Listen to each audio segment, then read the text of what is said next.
My name is Maria Colina, and this is Real Travel. The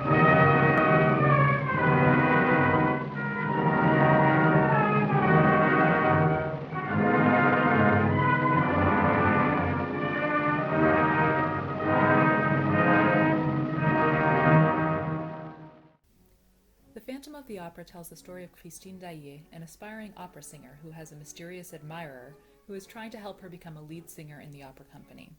Her admirer is Eric, a disfigured recluse who lives under the Paris Opera House, otherwise known as the Phantom of the Opera. The Phantom goes to great extremes to get the love that he longs for from Christine. And he ends up taking her prisoner, and the man she loves, Raoul, does everything he can to save her.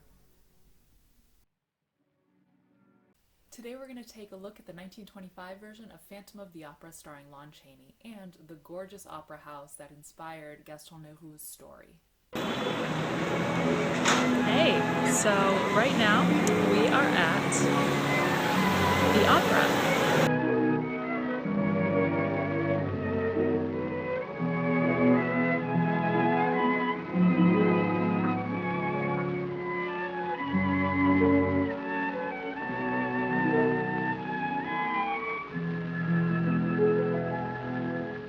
I'm going to talk about three famous scenes in this film: the masked ball, the falling chandelier, and the unmasking. I'm going to start out by talking about the masked ball scene. This scene stands out in the prints we have available today because it is the one surviving scene where we have color. The scene was shot along with a few others using the two-color Technicolor process. This process is a very early, primitive version of Technicolor, which would go on to become the most widely used color process in Hollywood. Whereas before, filmmakers might paint color onto the film itself after filming, this early form of Technicolor captured the reds and the greens of the scene while filming. Only the reds and the greens, mind you. There wasn't a full palette, but this was the exciting new technology of the time. The opera house was designed by architect Charles Garnier.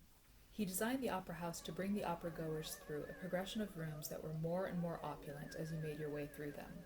The wealthy subscribers would enter at the subscribers' rotunda, which was the simplest in design.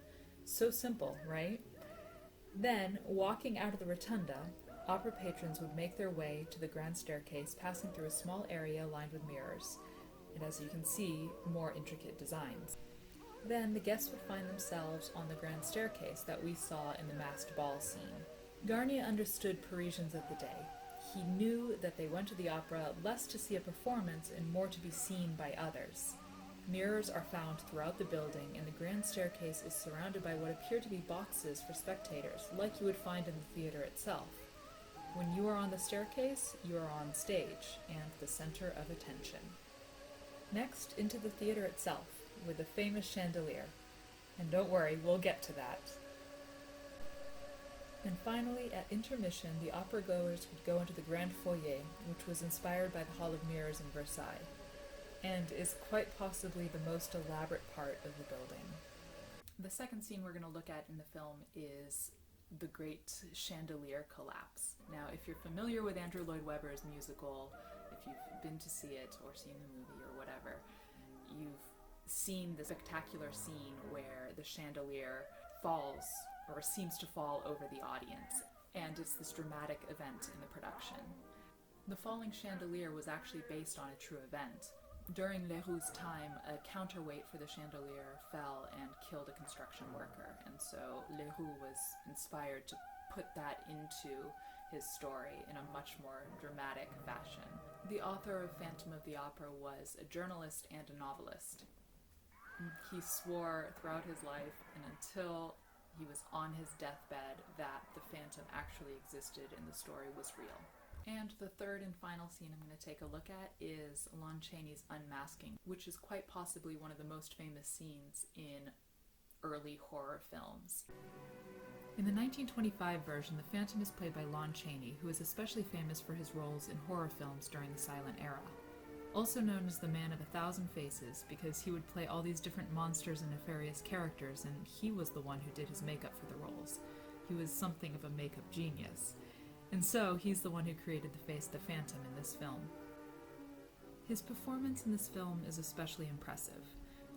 Because it is a silent film, he is unable to use his voice, and during much of the film he is wearing a mask, so that rules out facial expression as well. And yet he does a fantastic job of using his body to convey the emotions of Eric, this tragic figure. His performance is both horrific and poignant. Now, at this part of the movie, when he is unmasked by Christine, there are several stories under the theater in what seems to be an underground lake, and it just seems so unrealistic, but it actually does exist.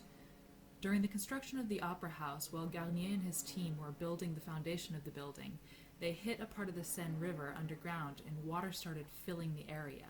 They used pumps, they tried everything they could to get the water out, but it was relentless. The water kept coming in.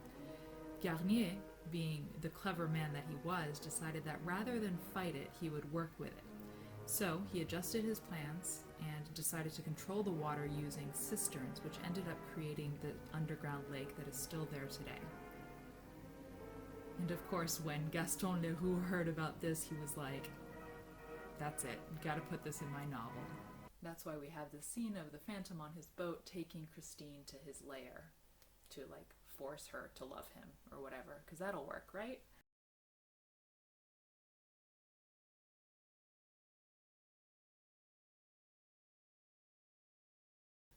Thank you so much for watching. That's all I have for today.